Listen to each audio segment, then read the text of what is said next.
राधे राधे भी सभी लोगों के लिए। चलिए आज के सेशन में आप सभी का स्वागत है और बिना टाइम वेस्ट किए आज का सेशन शुरू करते हैं। देखिए भाई, आज का जो फर्स्ट सेशन है हमारा वो है हाई स्कूल का। अभी तक जितना भी पढ़ा था वो सारा का सारा बेसिक था। बेसिक आज हमने सब कवर कर लिया है आपका, और आज पहला जो सेशन होने जा रहा है वो हाई स्कूल की मैथ के बारे में होगा। भाई 10th क्लास की मैथ का जो फर्स्ट चैप्टर है आपका,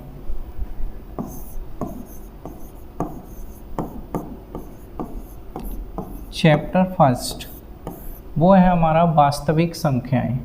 क्या होती हैं ये वास्तविक संख्याएं?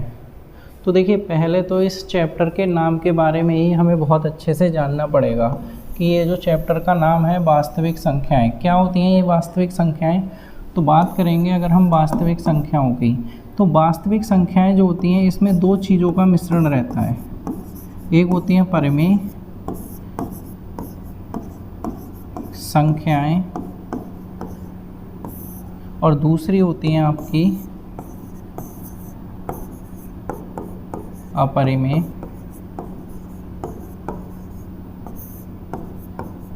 संख्याएं। भाई अगर हम इन दोनों को इन्वॉल्व कर दें एक संख्या रेखा के ऊपर तो वो हमारी क्या बन जाती हैं? तो कहेंगे वो बन जाती हैं हमारी वास्तविक संख्याएं। वास्तविक संख्याओं को अगर हम इंग्लिश में बोलना चाहें तो क्या बोलते हैं? Real number. कैसे प्रेजेंट करते हैं? तो अक्षर कैपिटल R द्वारा इसे हम क्या करते हैं? प्रदर्शित करते हैं रियल नंबर्स के लिए। ठीक है, तो देखिए इसमें दो चीज़ें हैं आपको क्या कि वास्तविक संख्याएं क्या होती हैं? परिमेय और अपरिमेय दोनों संख्याओं का योग होती हैं हमारी वास्तविक संख्या। योग का मतलब ये है कि एक संख्या रेखा पर दर्शा दी जाती हैं। चलिए नेक्स्ट पेज ले लेते हैं, इस पर सीख लेते हैं थोड़ा सा। हमने दो चीज़ें इन्वॉल्व की हैं। नंबर एक परिमेय संख्या, नेक्स्ट थी नंबर दो अपरिमेय संख्या।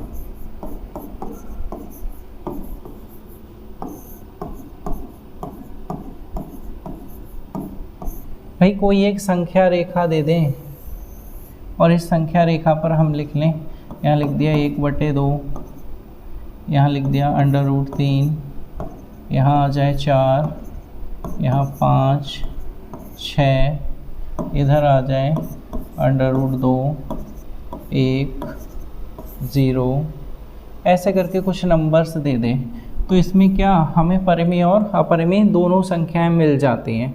अब भाई बात आती है कि ये क्या, ये तो हम हो गई हमारी वास्तविक संख्याएं। अब बात आएगी किसकी? तो बात करेंगे परिमेय और अपरिमेय। ये क्या चीज़ होती है? तो देखिए अगर बात करें परिमेय की तो परिमेय संख्याएं क्या होती हैं? तो बेटा सबसे पहले यहाँ पर हम सीख लेते हैं परिमेय संख्या।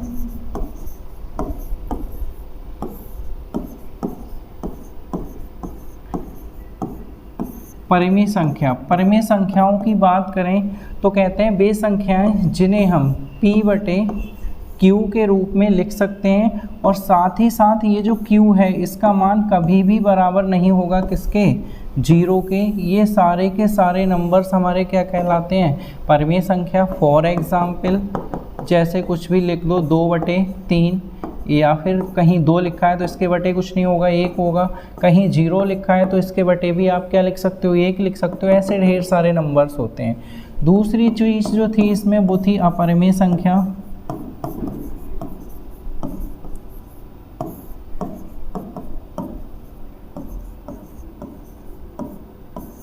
क्या होती है भी अपरिमेय संख्या?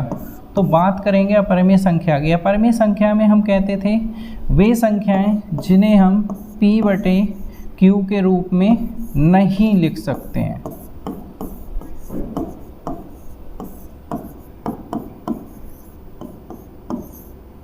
जिन्हें भी P/Q के रूप में नहीं लिख सकते हो वो सभी की सभी क्या कहलाती हैं? आपकी अपरिमेय संख्याएं कहलाती हैं। ये क्या होती थी? तो इसके भी थोड़ा से उदाहरण सीख लो।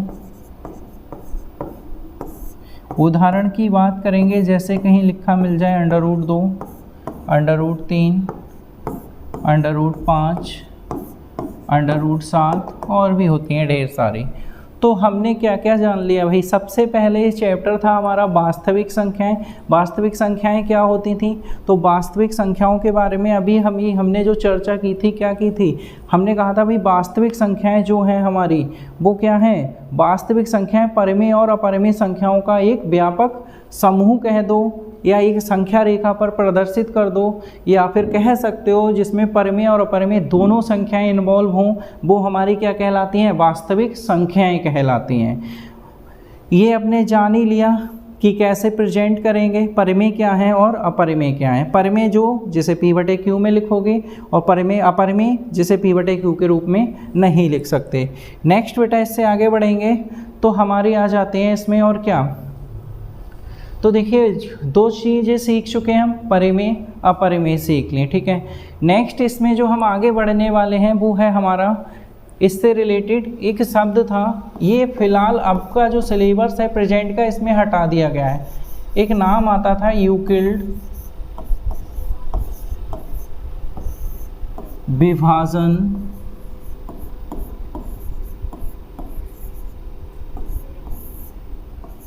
एल्गोरिथम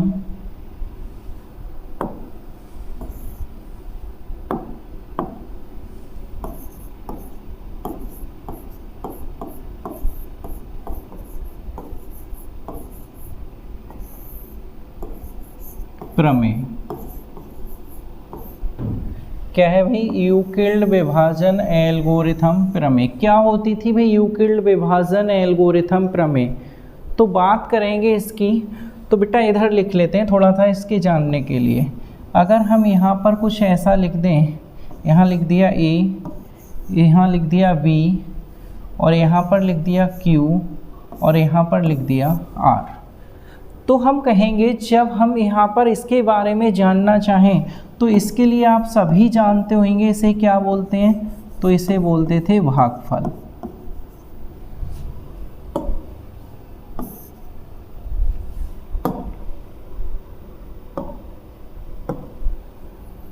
इसे बोलते थे हम भागफल।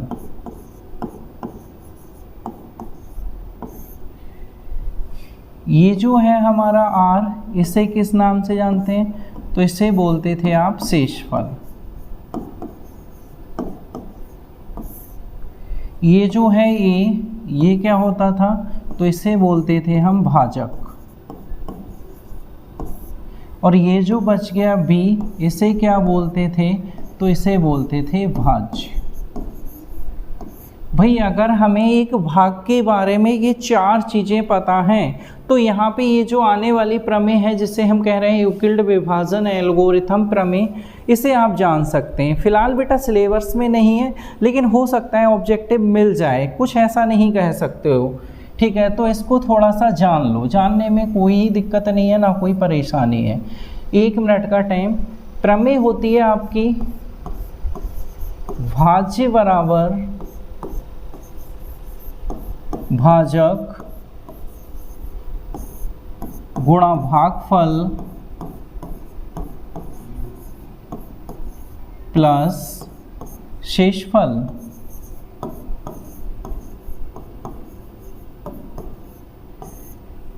ये हो गई भाई हमारी प्रमेय।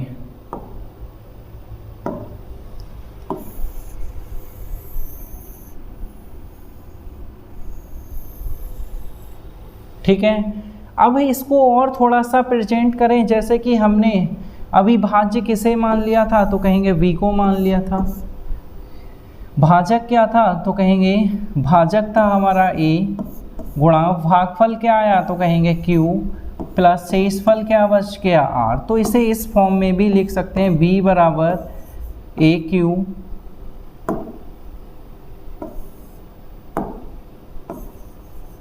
Plus R। ये भी बन जाती है कभी कभी, कुछ संकेत की फॉर्म में भी दे देता है। तो बेटा इसमें कोई घबराने वाली बात नहीं है, एक आसान सा टॉपिक था ये यूक्लिड विभाजन एल्गोरिथम प्रमेय, ये आपकी समझ में आ चुका होगा, ठीक है। नेक्स्ट इससे आगे बढ़ते हैं, तो इसमें जो हमें जानना है वो क्या है। तो नेक्स्ट जो हमारी चीज़ है इसमें, फ़िलहाल एक्सरसाइज आ गई, तो चलिए इसी वाले पेज पे थोड़ा सा और देखेंगे आप, या एक नया पेज उठा के लाते हैं भाई।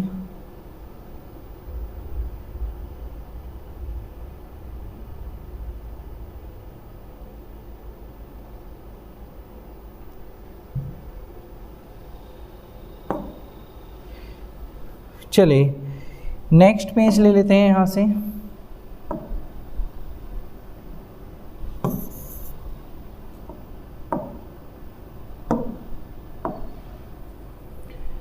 अभी अभी जो हम जान रहे थे, क्या जाना था हमने, यूक्लिड प्रमेय सीखी थी।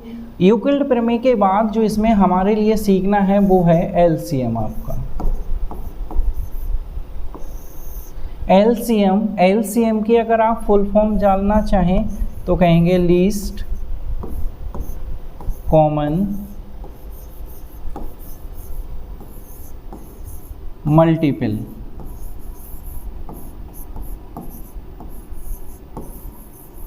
ठीक है, ये जो है फुल फॉर्म ये काय में है भाई, तो आप कहेंगे ये थी इंग्लिश में।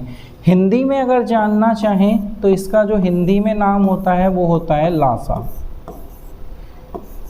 लासा का पूरा नाम तो कहते थे लघुत्तम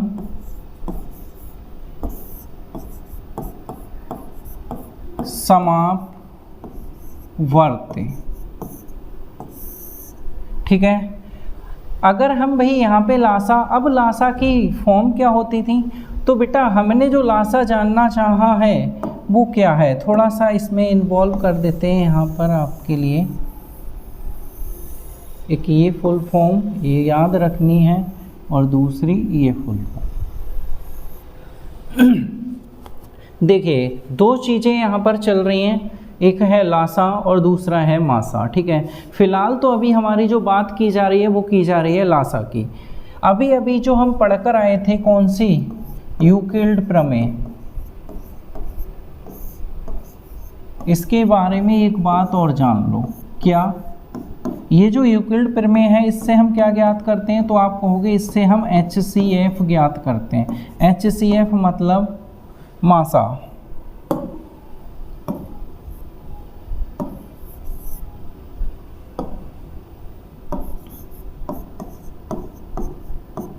ठीक है, ये ध्यान रखना है कि ये जो यूक्लिड प्रमेय है किसके लिए प्रयोग की जाती है, तो आप कहेंगे यूक्लिड प्रमेय HCF के लिए प्रयोग की जाती थी।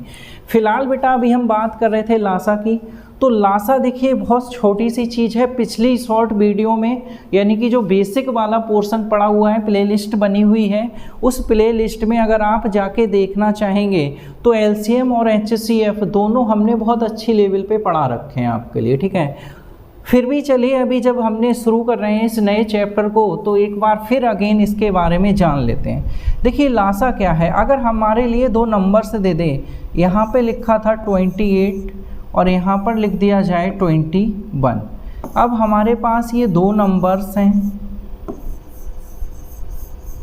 अब इन दो नंबर्स का हमसे पूछा जाए लासा, कि लासा कैसे निकालोगे, तो आप कहेंगे ये जो 28 है, सबसे पहले हम इस 28 के फैक्टर करेंगे।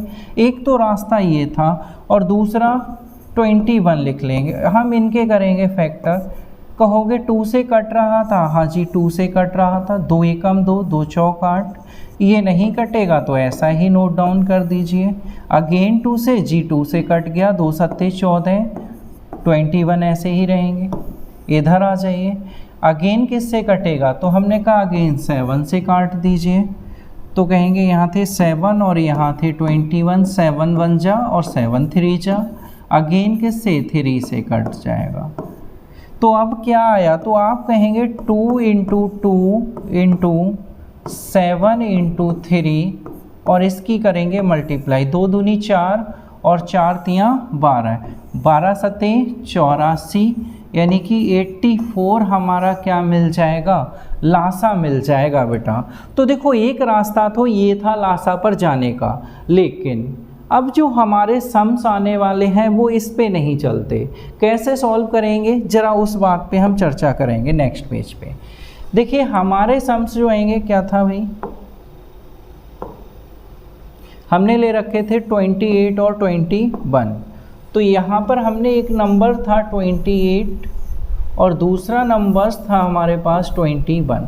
तो क्या करोगे आप कहेंगे इस 28 के हमें चाहिए फैक्टर। क्या आएंगे, आप कहेंगे 2 से काट सकते थे, 2 एकम 2, 2 चौके 8, अगेन 2 से, 2 सत्ते 14, अगेन 7 से 7 एकम 7। तो हम कहेंगे ये जो 28 था बेटा, इसके फैक्टर क्या आ गए, कहेंगे 2 गुणा 7 मिल जाएंगे। क्लियर है। नेक्स्ट देखेंगे 21। ये जो 21 है इसके फैक्टर क्या, 3 से कट रहा था, 3 सते 21, 7 एकम 7। कहेंगे ये जो 21 था इसके फैक्टर क्या मिल गए, तो कहेंगे इसके फैक्टर मिल गए 3 × 7। अभी हमने पढ़ा था LCM। L का मतलब था लीस्ट का मतलब होता है छोटा, ठीक है। C का मतलब था कॉमन का मतलब होता है उभयनिष्ठ।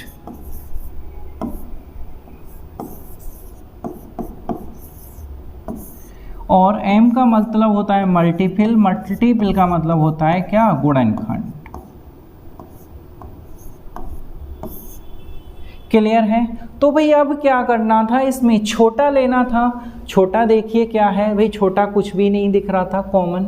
फिर क्या, कॉमन होना चाहिए, तो कॉमन के नाम पर जो मिला हमारे लिए वो क्या मिल गया, तो कहेंगे कॉमन के नाम पर जो मिल रहा था वो ये मिल रहा था, केवल 7। तो जब हम यहाँ पर लिखेंगे क्या, लासा,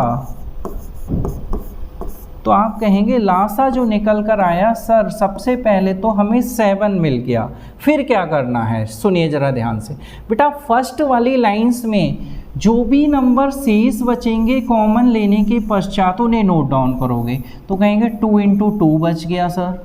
यहाँ सेकंड लाइन में जो भी नंबर्स कॉमन लेने के अलावा शेष बचेंगे उन्हें नोट डाउन करेंगे, तो क्या बच गया, कहेंगे 3 बच गया।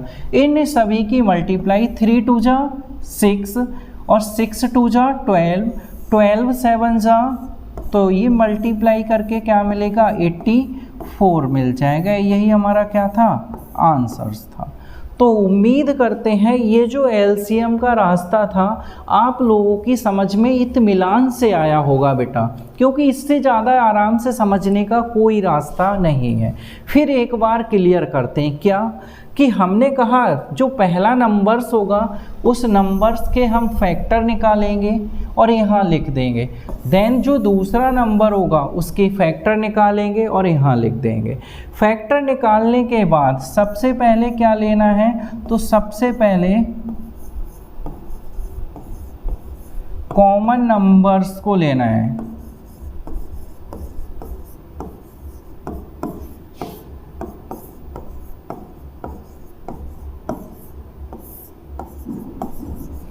क्या लिखा भाई, सबसे पहले हम क्या लेंगे, कॉमन नंबर्स को लेते हैं। कॉमन नंबर 7 था तो हमने 7 उठा लिया। फिर क्या करते हैं, फिर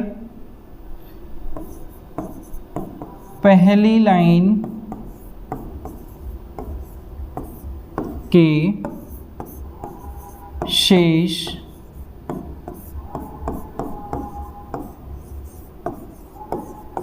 नंबर जो कॉमन लेने के पश्चात शेष बचते हैं उन्हें लिखते हैं। यह प्रत्येक लाइन में लागू होता है। भाई क्या करना है, पहली लाइंस के शेष नंबर को लिखते हैं और यही क्या होता है, प्रत्येक लाइन में लागू, यानी प्रत्येक लाइन के शेष नंबर को लिख देना है। इसके बाद क्या करना है, कहेंगे अंत में क्या होता है, तो लिख दोगे।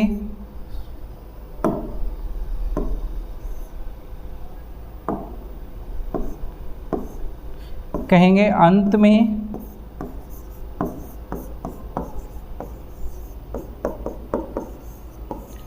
मल्टीप्लाई करके क्या करते हैं आप, आंसर देते हैं। ठीक है, तो देखिए अब विद लैंग्वेज समझा दिया बेटा आपको। अब इससे ज़्यादा आसान कुछ नहीं है जिससे ज़्यादा आपको सिखाया जा सके।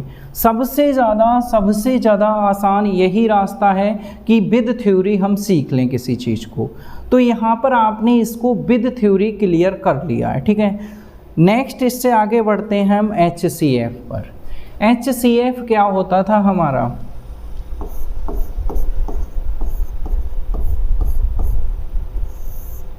भाई बात करेंगे HCF की बेटा।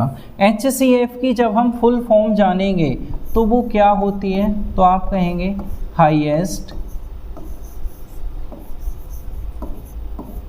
कॉमन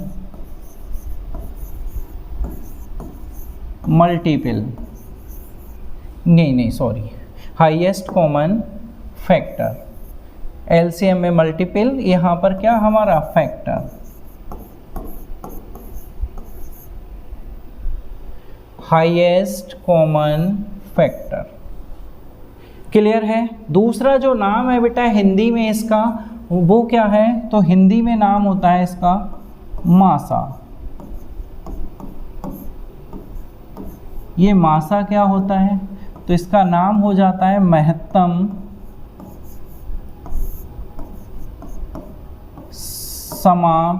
समापवर्ती।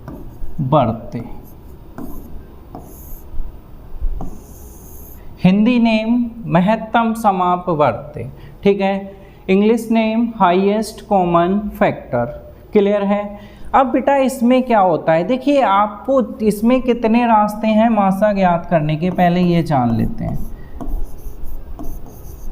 मासा ज्ञात करना,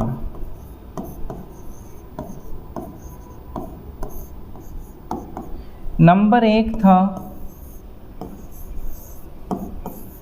यूक्लिड प्रमेय से। भाई ये हमारे सिलेबस से हट गया, आता नहीं बेटा। दूसरा होता था भाग विधि द्वारा,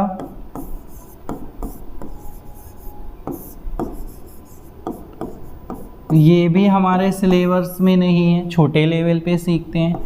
तीसरा जो तरीका है वो है गुणनखंड द्वारा, यही है हमारे सिलेबस में, ठीक है। तो ये है आपका मासा का पोर्शन।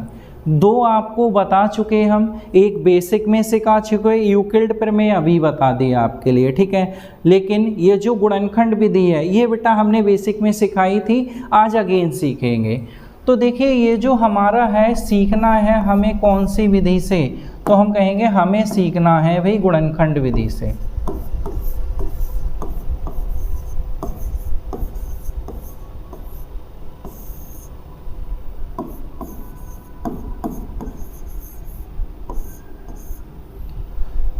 गुणनखंड विधि क्या होती है, गुणनखंड विधि तो देखिए क्लियर करना चाहेंगे। गुणनखंड विधि अभी अभी हम जो लासा सीख कर आए थे वहाँ हमने कुछ नंबर्स लिए थे, क्या नंबर्स थे, 28 और 21 था।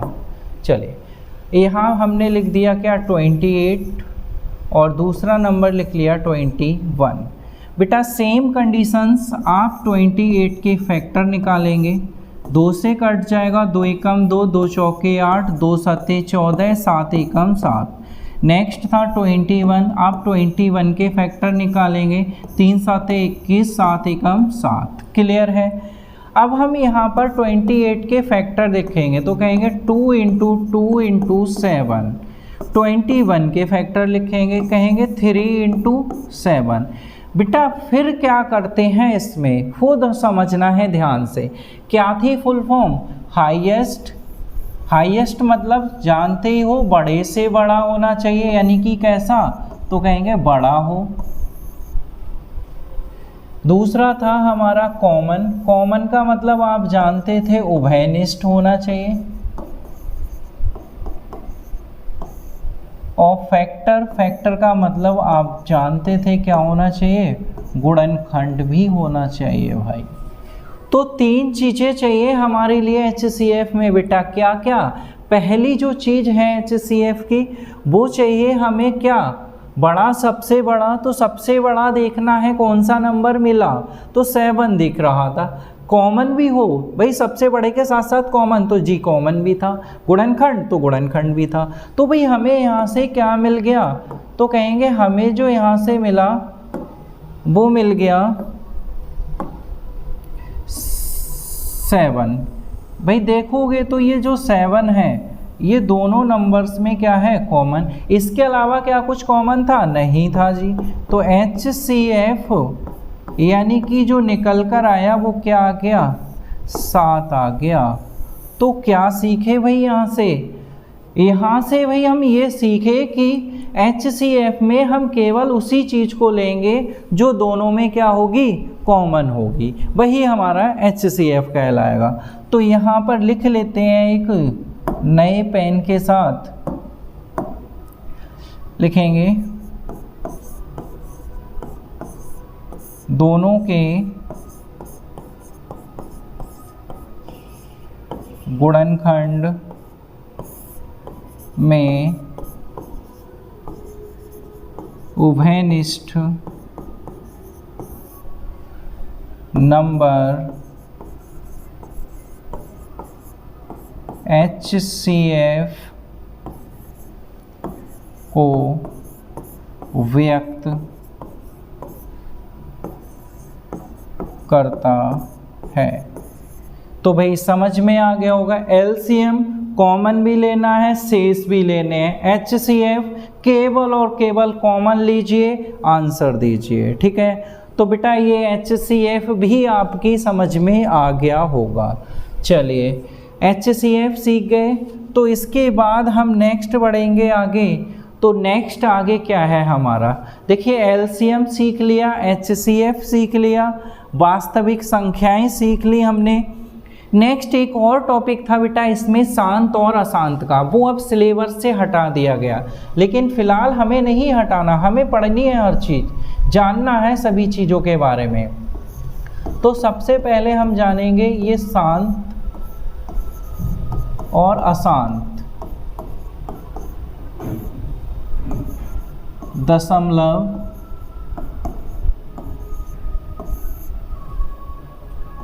प्रसार क्या होते हैं भाई, शांत दशमलव प्रसार, अशांत दशमलव प्रसार। तो देखिए इसमें बेटा एक पहले यानी कि 9th क्लास में आप पढ़ के आते हैं लंबी विभाजन प्रक्रिया।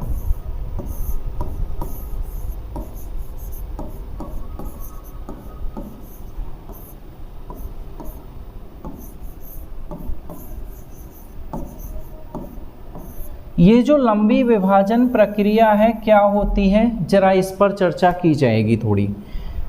देखिए भाई जरा ध्यान से, लंबी विभाजन प्रक्रिया के लिए अगर हमने कहा हमारे लिए बताना था 3/5 और इसका पूछ लिया कि बताइए कि दशमलव प्रसार शांत है या फिर अशांत, तो अभी तो हम जान सकते हैं लंबी विभाजन प्रक्रिया से बेटा क्या होती है, नीचे वाले नंबर्स से ऊपर वाले नंबर्स को देते हैं भाग।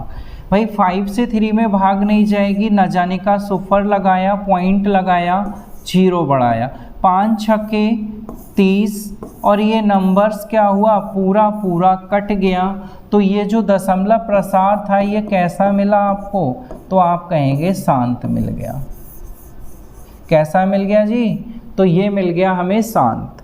और बेटा दूसरा जो था, जैसे कि यहाँ पर हमने दूसरा क्वेश्चन लिख दिया 7/3, इसमें भी यही पूछा गया क्या कि दशमलव प्रसार शांत है या फिर अशांत, कैसे बताएंगे। तो सेम कंडीशंस हम क्या करेंगे बेटा, अभी तो लंबी विभाजन प्रक्रिया का ही प्रयोग करेंगे। 3 से डिवाइड करेंगे 7 को, 3 2 जा 6, क्या बच गया 1, देन पॉइंट लगाया, 0 बढ़ा लिया, 3 3 जा 9, क्या बचा 1, 0 बढ़ा लिया, 3 3 जा 9, क्या बचा 1 0 बढ़ा। भाई यही कहानी ऐसे चलती चली जाएगी। तो जिसमें हमारा शेषफल 0 हो जाए वो तो शांत, और जिसमें शेषफल 0 ना हो वो क्या कहलाता है, तो कहेंगे वो कहलाता था अशांत। तो भाई ये क्लियर हो गए आपके। देखिए दो चीज़ें पढ़ी, एक शांत और एक अशांत। क्लियर है। तो ये शांत भी आपकी समझ में आ गया होगा, अशांत भी समझ में आ गया होगा। नेक्स्ट बेटा इसमें आता है क्या, कभी कभी वो ऐसा बोल देता है कि बिना लंबी विभाजन प्रक्रिया के बताइए कि दशमलव प्रसार शांत हैं या फिर अशांत। तब क्या करते हैं, लास्ट वन है ये, इसके बाद फिर सवालों पर चलेंगे हम अपनी एक्सरसाइज के। तो देखिए बिना लंबी विभाजन प्रक्रिया, अब ये क्या है, तो इससे समझने की कोशिश करेंगे। बिना लंबी विभाजन प्रक्रिया के द्वारा दशमलव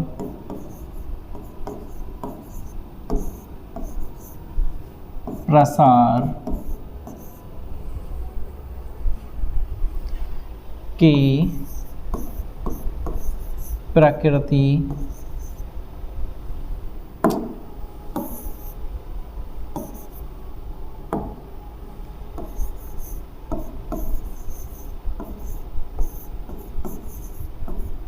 ज्ञात करना।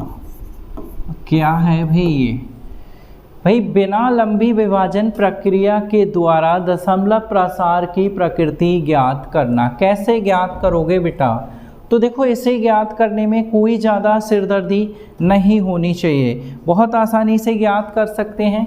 कैसे, तो ज़रा समझेंगे। इस प्रक्रिया में हमारे लिए जो देखना है वो देखना है हर, हमें अंश से कोई ही मतलब नहीं है दूर दूर तक बेटा, केवल और केवल मतलब होगा वो कैसे, हर से होने वाला है। ठीक है, हर से क्या मतलब है, तो ये जो हर होगा वो या तो 2 की पावर m के रूप का हो, क्लियर है, या फिर 5 की पावर n के रूप का हो, या फिर 2 की पावर m इंटू 5 की पावर n के रूप का हो, या फिर 5 की पावर n इंटू 2 की पावर m के रूप का हो। अगर इन 4 तरीके में से कोई भी एक तरीके का अगर हमें ये दिखाई दे जाए तो आप आंखें बंद करके कहेंगे कि ये जो हमारा दशमलव प्रसार होगा बेटा वो कैसा होगा, तो कहेंगे ये जो दशमलव प्रसार होगा वो शांत होगा। कैसा दशमलव प्रसार प्राप्त होगा इन केस में, तो वो प्राप्त होगा शांत। ठीक है, क्लियर है। नेक्स्ट वन कैसे, तो उदाहरण समझ लेते हैं इसके जरा।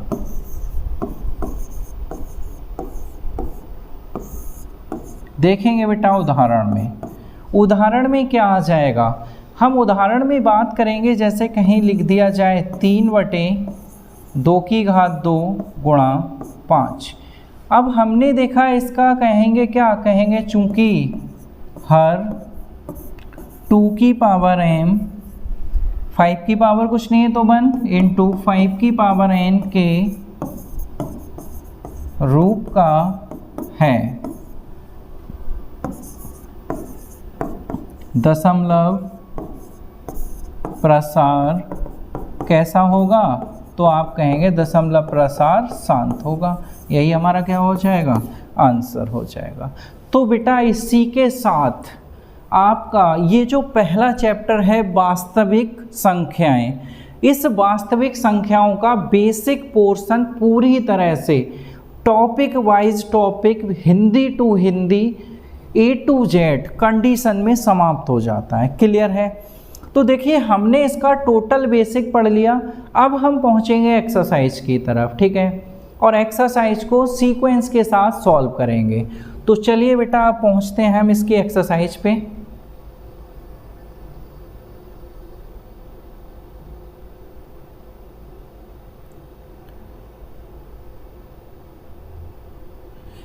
चलिए देखिए फर्स्ट क्वेश्चन आपके सामने है, क्या कह रहे थे,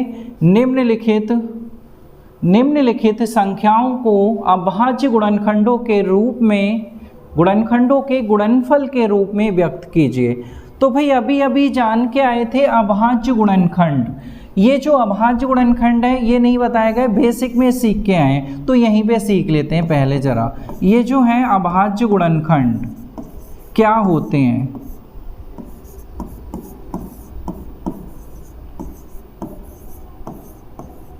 जानने की कोशिश कीजिए एक बार अगेन। बेटा जैसे कोई नंबर्स लिख दिया है यहाँ पर 24 और हमने कहा 24 के फैक्टर करो, तो आप कहेंगे 24 के सर फैक्टर आसान है, 2 एकम 2, 2 दूनी 4, 2 छंगे 12, 2 तिया 6 और 3 एकम 3। अभाज्य गुणनखंड लिखेंगे तो 2 गुणा 2 गुणा 2 गुणा 3, ऐसे नहीं लिखना बेटा। ये जो 2 3 टाइम्स आया तो 2 की पावर 3 इंटू यहाँ पर क्या 3, ये बनेंगे हमारे अभाज्य गुणनखंड। ठीक है, तो अभाज्य गुणनखंड में कुछ भी नहीं करना हमें, जैसे हमारे नॉर्मल गुणनखंड हैं उनको पावर्स रूप में डिनोट यानी प्रेजेंट कर देना है, वही क्या कहलाएंगे, अभाज्य गुणनखंड कहलाएंगे। तो लिख सकते हो क्या, यहाँ पर थोड़ा सा समझने के लिए लिखेंगे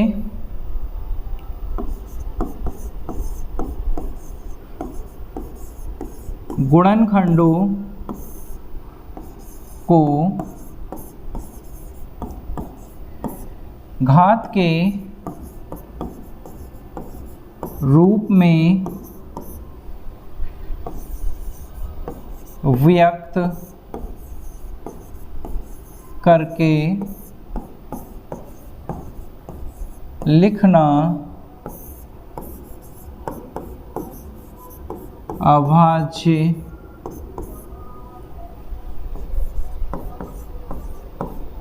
गुणनखंड कहलाता है। तो समझ में आ गया भाई, क्या गुणनखंडों को घात के रूप में व्यक्त करके लिखना अभाज्य गुणनखंड कहलाता है। क्लियर है ये चीज़? उम्मीद करते हैं भाई ये वाली चीज़ आपकी क्लियर हो गई होगी। अब इसमें कोई दिक्कत हो तो कमेंट कर सकते हो आप अभाज्य गुणनखंड के अंदर, और अगर नहीं है तो भाई नेक्स्ट हम बढ़ेंगे इसकी एक्सरसाइज की तरफ। क्या है हमारा नेक्स्ट क्वेश्चन? भाई पहला जो क्वेश्चन है वो आपकी आंखों के सामने है, ट्राई कीजिए जरा जल्दी से, कितने लोग कर पाएंगे इसके लिए। 1 मिनट का टाइम देते हैं आपको, वरना फिर हम बताएंगे।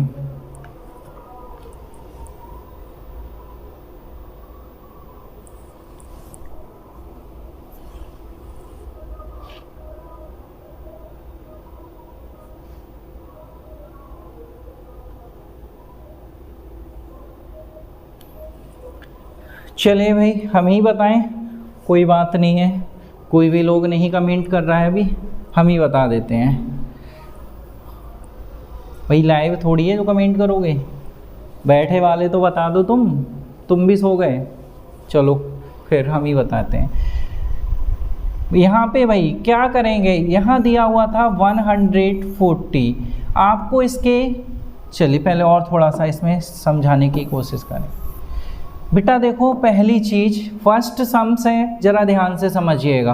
कोई भी क्वेश्चन करते हैं उसका हम सॉल्यूशन डालते हैं,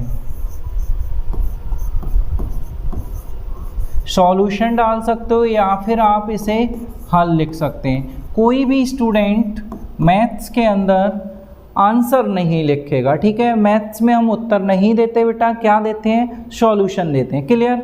चलिए सॉल्यूशन में सबसे पहला नंबर था 140। 140 के हमें अभाज्य गुणनखंड बताने थे। 2 से कट रहा था, 2 सत्ते 14 0, अगेन 2 से, 2 तिया 6, 1 बच गया, 2 पंजे 10, 5 से काट सकते थे, 5 सत्ते 35, 7 से काटेंगे तो 7 एकम 7। तो यहाँ से कहेंगे ये जो 140 था इसके जो गुणनखंड आए वो क्या आए, तो आप कहेंगे गुणनखंड थे 2 गुणा 5 गुणा 7। ये तो हमारे गुणनखंड थे बेटा। अगर हम इसके अभाज्य गुणनखंड लिखेंगे तो वो क्या हो जाएंगे, कहोगे 2 की घात 2 गुणा 5 गुणा 7। फाइनल आंसर को एक ब्रैकेट के अंदर बंद करेंगे और यहाँ पे बढ़िया सा सुंदर करके आंसर लिख देंगे। क्लियर है? तो बेटा ये रहा हमारा सवाल करने का 100% वाला तरीका, यानी कि रास्ता। तो उम्मीद करते हैं आपकी समझ में आया होगा ये फर्स्ट क्वेश्चन। सेकंड क्या था? सेकंड दे रखा था 156।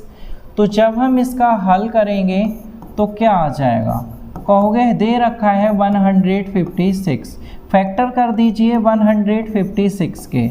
बेटा 2 से कट जाएगा, 2 सत्ते 14, 1 बच गया, 2 अट्ठे 16। अगेन 2 से 2 तियाँ 6, 1 बचा, इसके आगे लिख देंगे 2 नीम 18। अगेन 3 से 3 एकम 3, 3 तियाँ 9।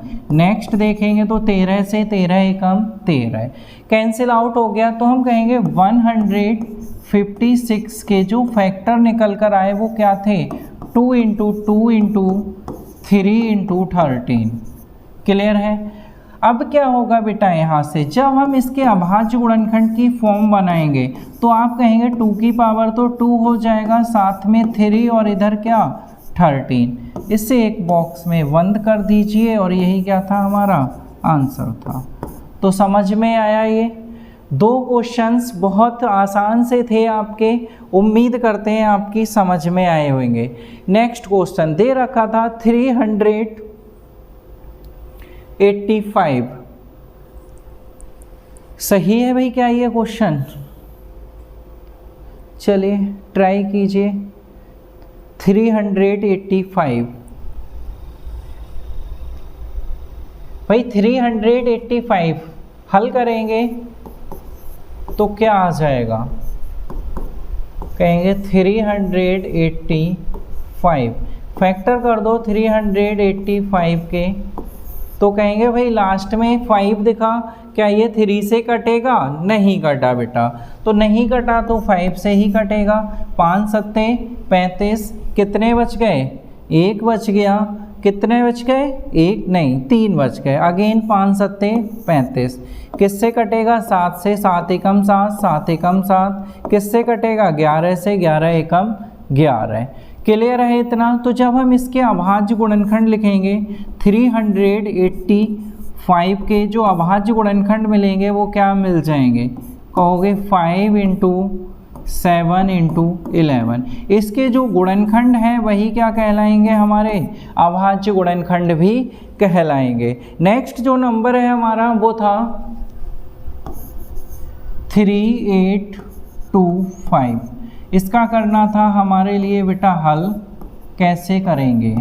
चलिए कहेंगे 3825 इसे सॉल्व करना था। लास्ट नंबर दिख रहा है क्या 5, या तो 3 से कटेगा या 5 से। 3 से ट्राई कर लो पहले। 3 एकम 3, 3 दूनी 6, 2 3 7 21, 3 से कट गया बेटा। 3 से काट लो, 3 एकम 3, 3 दूनी 6, कितने 2 बच गए।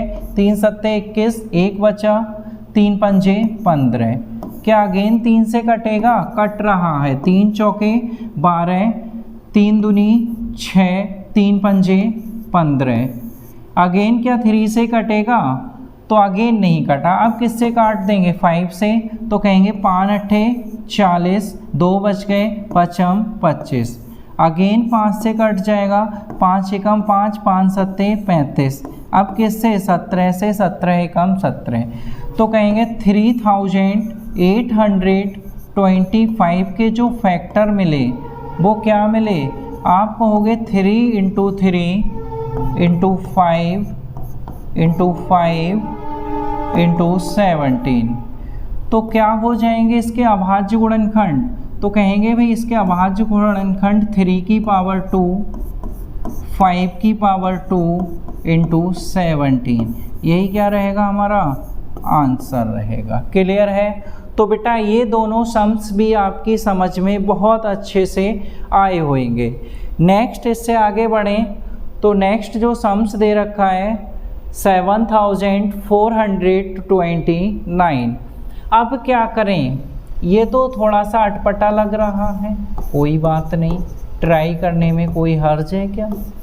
7429 क्लियर है बेटा। इसे कैसे सॉल्व करोगे आप, तो इसे सॉल्व करने का सेम ही रास्ता है। लास्ट वन 9 आया, क्या ये 3 से कटेगा, भाई लास्ट अंक देखा करो, लास्ट अंक 9 है, क्या 3 से कटेगा या फिर कोई सी भी नंबर से कटेगा, तो किससे, ऑड से कटेगा, इवन से नहीं कटने वाला, तो 50% तो नंबर हट ही गए ना। कैसे सॉल्व, 3 से कटा, नहीं कटा, 3 के बाद 5 में आता नहीं 9, 5 में नहीं आता 7 से, 7 एकम 7, 7 छंग 42, नहीं कटा।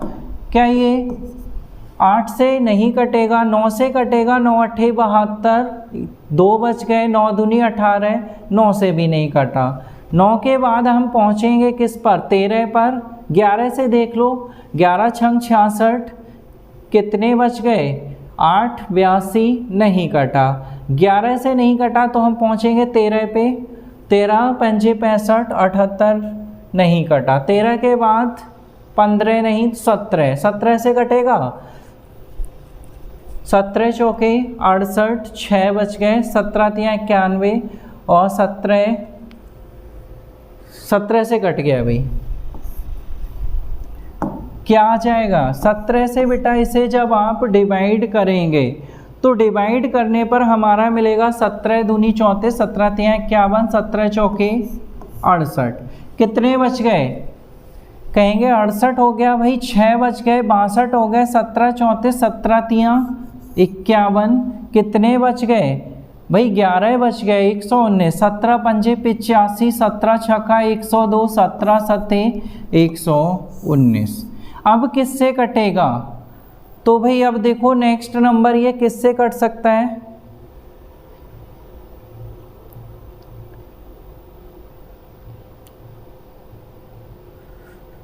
अगेन ट्राई करना पड़ेगा सब। क्या 19 से कट रहा है, ऐसा प्रतीत हो रहा है। 19 दूनी 38, 19 तियाँ 57 ज़्यादा, तो 19 दूनी 38, कितने बच गए 5, 19 तियाँ 57 कट गया। नेक्स्ट किससे कटेगा बेटा, तो कहेंगे 23 से, 23 बन जा 23। तो यहाँ पर ये जो नंबर्स निकल कर आ गए हमारे, वो क्या आ जाएंगे, कहेंगे इसके जो अभाज्य गुणनखंड थे 7429 के, वो क्या आ गए, कहेंगे 17 × 19 × 23। बेटा इसके जो गुणनखंड हैं वही क्या है, अभाज्य गुणनखंड है, और यही हमारा क्या था, इसका आंसर था। क्लियर है। तो देखिए ये जो फर्स्ट क्वेश्चन के 5 खंड थे बेटा, पांचों के पांचों खंड आपके लिए बहुत आराम से और बेसिकली समझाए गए हैं। उम्मीद करते हैं ये आपकी समझ में आए होंगे। नेक्स्ट क्वेश्चन पे आ जाएंगे। इसके बाद नेक्स्ट क्वेश्चन क्या है हमारा, नेक्स्ट क्वेश्चन में कह रहे थे पूर्णांकों के निम्नलिखित युग्मों के HCF और LCM ज्ञात कीजिए। भाई इनके क्या ज्ञात करने थे, LCM और HCF ज्ञात करने थे। साथ ही कह रहे थे तथा इसकी जांच कीजिए कि दो संख्याओं का गुणनफल बराबर है LCM और HCF के। तो कोई दिक्कत नहीं है बेटा, आसान से सवाल हैं। इस फॉर्मूले को थोड़ा और क्लियर हम करना चाहेंगे। देखिए HCF आप जानते थे, निकाल लोगे, कोई दिक्कत नहीं है। LCM आप जानते थे, निकाल लोगे, कोई दिक्कत नहीं। एक फॉर्मूला बनता है, ये कभी ऐसे लिख सकते हैं, पहली संख्या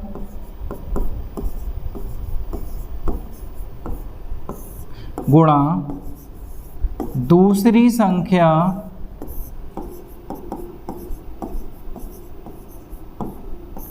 बराबर किसके होती है, तो कहते थे लासा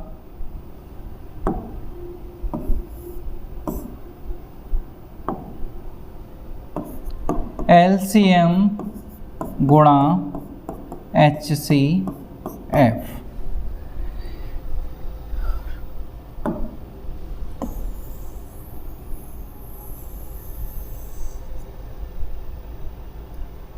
चलिए कोई नहीं, यहीं रहने दो भाई। क्या LCM गुणा HCF, या फिर क्या लिख सकते हैं, एक तो ये फॉर्मूला बन गया हमारा।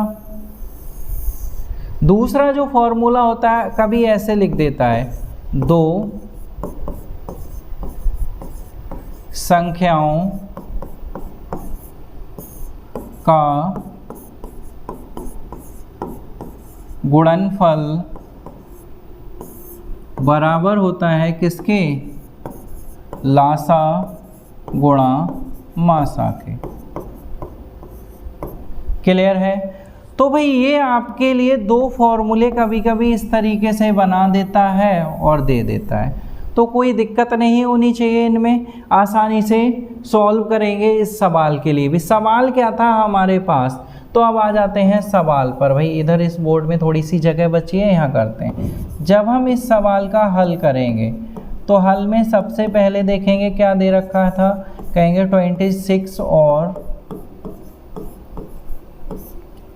91 दे रखा था। तो हम सबसे पहले लिखेंगे 26 और इधर लिख देंगे क्या 91। यहाँ पर भाई सबसे पहले 26 के फैक्टर निकाल लो। 2 एकम 2, 2 तियाँ 6 और 13 एकम 13।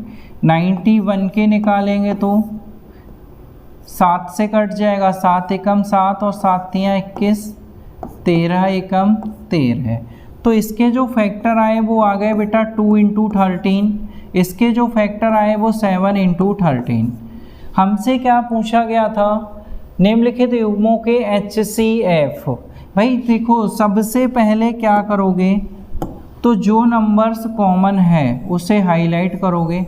और HCF क्या होता था हमारा, तो आपको याद होगा अभी अभी ताज़ा सिखाया, जो दोनों में कॉमन वही HCF। नेक्स्ट था LCM। LCM क्या होता था, जो दोनों में कॉमन है वो तो आएगा, लेकिन पहले में जो बच गया और दूसरे में जो बच गया वो भी आएगा। तो कहेंगे 13 गुणा क्या हो जाएगा 14, क्या मिल जाएगा 14 तियाँ 42 का 2 हासिल 4, 14 एकम 14 और 4 18, 182। तो भाई देखो दो आंसर्स तो आपके मिल गए, एक HCF निकल आया और एक LCM निकल आया। अब हमें क्या चाहिए, अभी हमें सिद्ध भी करना है। कह रहा था इसकी जांच कीजिए कि दो संख्याओं का गुणनफल बराबर है HCF और LCM के। तो नेक्स्ट पेज पे आ जाते हैं बेटा। दो संख्याओं, क्या कहा इसने कहा था दो संख्याओं का गुणनफल किसके बराबर है, तो कह रहा था LCM गुणा HCF के। तो यहाँ से कहेंगे दो संख्याएं क्या थी हमारी, दो संख्याएं, एक 26 थी और दूसरी 91 थी। तो कहेंगे 26 × 91 बराबर LCM क्या आया था, तो कहेंगे ये जो LCM आया था बेटा वो निकल कर आ गया था हमारा कितना 182। HCF क्या आया था, तो कहेंगे HCF आया था 13।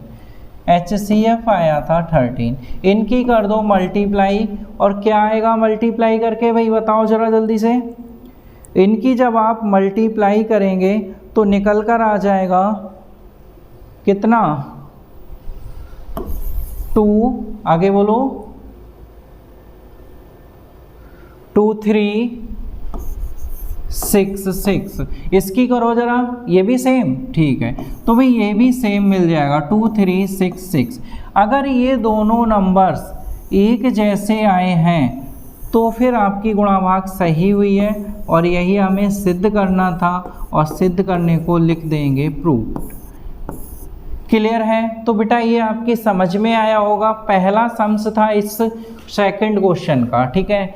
नेक्स्ट आगे बढ़ोगे इसके अगले क्वेश्चन पे। क्या है अगला क्वेश्चन, जरा ध्यान देंगे।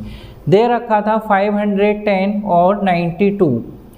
तो भाई जब हम इस क्वेश्चन का हल करेंगे तो कहेंगे दे रखा है 510 और 92। 510 का मतलब क्या, 510 के फैक्टर्स करने पड़ेंगे।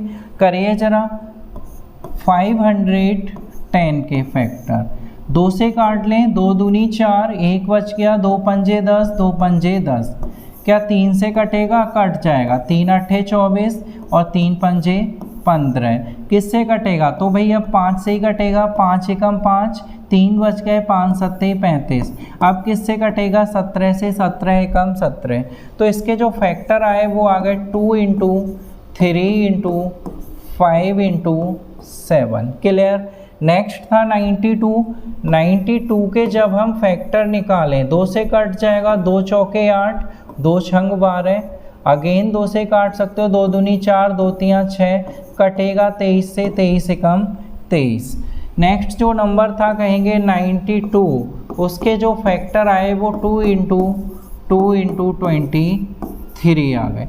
बेटा दोनों में एक जैसा क्या मिला? तो दोनों में एक जैसा मिला बस 2।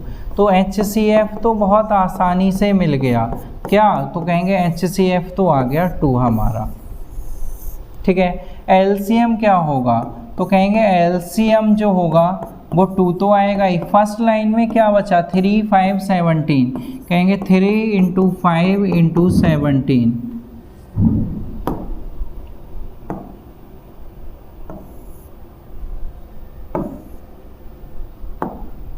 3 इंटू 5 इंटू 17। सेकेंड लाइन में देखेंगे तो क्या बच गया? कहोगे 2 इंटू 23। क्या करें बेटा? इन सभी की करनी पड़ेगी हमारे लिए मल्टीप्लाई। 2 तियाँ 6 और 6 पंजे 30, 17 तियाँ 51। 510 तो यहाँ तक मिल गया। और 23 दूनी 46। इन दोनों की मल्टीप्लाई कर दो। कितना? कहेंगे 46 की मल्टीप्लाई 51 से कर लो। 6 4 इंटू 6 पंजे 30 का सुफर हासिल 3, 5 चौके 20 और 3 23। जो आंसर मिल जाएगा वो क्या मिल जाएगा यहाँ से LCM का? तो कहेंगे LCM का आ जाएगा 2 3 4 6। दूसरा आंसर ये हो जाएगा। एक आंसर ये और दूसरा ये। क्लियर। तो भाई ये तो हमारा केवल और केवल निकल आया क्या? LCM और HCF। क्या करा रहे थे ये करवा रहे थे आपसे संबंध की भी जांच। क्या था संबंध? 2 संख्याओं का गुणनफल बराबर था लासा गुणा मासा के। तो जरा देखिए जल्दी से क्या थी 2 संख्याएं। यहां पर आ जाते हैं, यही लिख लेते हैं। कहेंगे 2 संख्याओं का गुणनफल बराबर है किसके? लासा गुणा मासा। देखिए जरा ध्यान से, 2 संख्याओं का गुणनफल। 2 संख्याएं क्या थी? एक थी 510 गुणा 92 बराबर लासा कितना आया?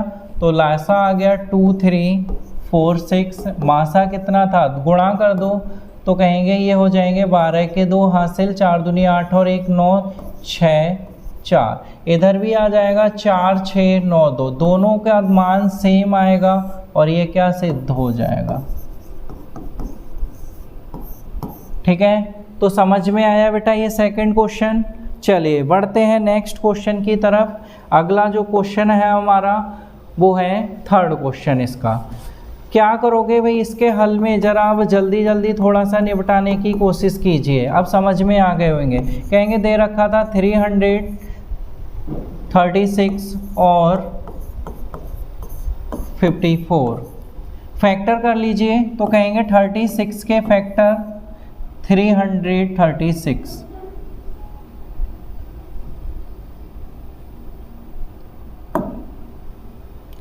336 के फैक्टर। 3 से कट रहा है, 3 एकम 3, 3 एकम 3, 3 दूनी 6। अब 2 से काट लो, 2 पंजे 10 और 1 बच गया, 2 छंगे 12, 2 दूनी 4, 1 बच गया, 2 अट्ठे 16, 2 एकम 2 चौके 2 सत्ते 7 एकम। तो कहेंगे ये जो नंबर्स था 336 फैक्टर आ जाएंगे 3 इंटू 2 की पावर कितने टाइम्स आया? 1 2 3 4, तो 2 की पावर 4 इंटू 7। नेक्स्ट था 54। 54 के फैक्टर्स कर लो जरा। कहेंगे अगर हम 54 के फैक्टर निकालें, 2 से कटेगा, 2 दूनी 4, 2 सत्ते 14, 3 तियाँ 3 एकम 3 तियाँ 9, 3 तियाँ 9, 3 एकम 3। तो इसके जो फैक्टर्स आए वो आ गए आपके 2 × 3 की पावर 3। तो भाई हमें क्या करना है, HCF निकालते हैं। तो HCF में दोनों में कॉमन क्या था, यहाँ 2 की घात 1 थी तो 2 ले लिया, यहाँ 3 की घात 1 कॉमन है 3 ले लो, और तो कुछ कॉमन है नहीं, तो HCF तो 6 हो गया। LCM क्या होगा भाई, LCM में क्या देखना है, कॉमन तो आना ही है, तो 2 आ गया 3 आ गया इनटू, यहाँ क्या बच गया, तो कहेंगे 2 की पावर 3 बच गई और इनटू में 7 इनटू, यहाँ क्या बच गया, तो 2 तो आ गया 3 आ गया और 3 की पावर 2 बच गई। तो कहेंगे ये क्या 2 × 3 × 8 × 7 × 9 कर दो मल्टीप्लाई, क्या निकल कर आएगा बताओ ज़रा जल्दी से भाई, क्या निकल कर आएगा इसका मान।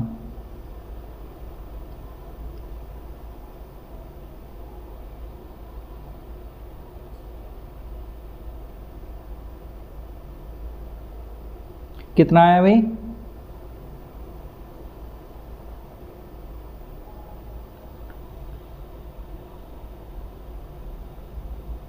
30-24। चलिए भाई इसका जो मान निकल कर आ जाएगा वो आ गया 30-24।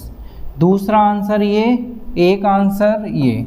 अब क्या करना था, इसके बाद इन्होंने कहा 2